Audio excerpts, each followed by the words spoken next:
बहन को हमेशा खुश रखना, इसकी हर खुशी में बरकत दे और मुझे इसके लिए सच्चा दिल दे। आमीन।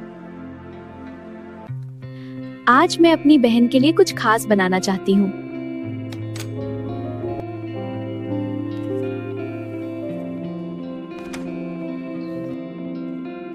मरियम, देखो मैं तुम्हारे लिए क्या लाई हूँ। आपी, ये मेरे फेवरेट नूडल्स। क्या ये वाकई आपने मेरे लिए बनाए हैं? हाँ, अपनी प्यारी सी बहन के लिए, जिसे मैंने शायद देर से समझा।